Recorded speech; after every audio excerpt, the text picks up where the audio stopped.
नमस्कार. आजचा विषय, उंदराला वाटलं तो स्वर्गात पोहोचला, पण तो स्वतःच्या यशाचा कैदी झाला. कल्पना करा, तुमच्याकडे भरपूर पैसा आहे, मोठं घर आहे, महागडी कार आहे, पण एक दिवस तुम्हाला जाणवतं, मी हे सगळं सोडून जाऊ शकत नाही. मग प्रश्न पडतो, हे यश आहे की तुरुंग?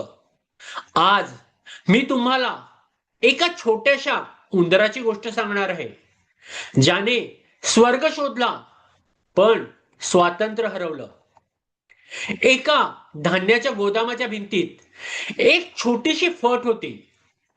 एक उपाशी उंदीर त्या फटीतून आत शिरला. आत धान्याचे डोंगर, भरपूर अन्न, ना भीती, ना स्पर्धा, ना भूक.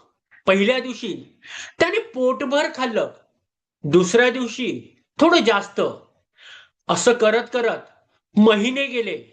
उंदीर जाड झाला, आळशी झाला आणि त्याला वाटू लागलं, हे आयुष्य कायमच असणार आहे. पण एक दिवस त्याने बाहेर पडायचं ठरवलं. तो त्या फटीजवळ गेला, पण तो अडकला. फट तशीच होती, बदलला होता फक्त उंदीर. ही फक्त उंदराची गोष्ट नाही, ही आपली गोष्ट आहे. पहिला मोठा पगार, मग मोठं घर, मोठी कार, मोठे EMI, मोठे खर्च आणि मोठ्या चिंता. हळूहळू ज्या गोष्टी एकेकाळी स्वप्न होत्या, त्या गरज बनतात. मग त्या नसतील या विचारानेच भीती वाटते. आपण वस्तूचे मालक राहत नाही, त्या वस्तू आपल्यावर मालकी गाजवायला लागतात. आपल्या मेंदूत एक सवय असते, नवीन काही मिळालं की आनंद होतो, पण काही दिवसांनी तोच आनंद कमी होतो.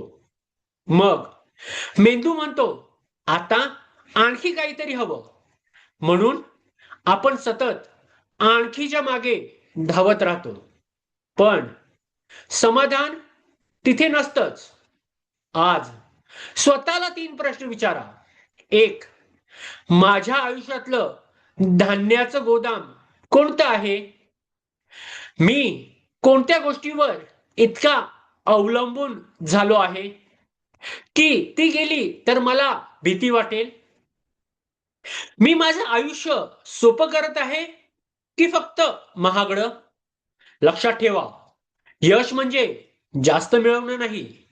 यश म्हणजे गरज पडली तर सोडून देण्याचं स्वातंत्र्य असणं.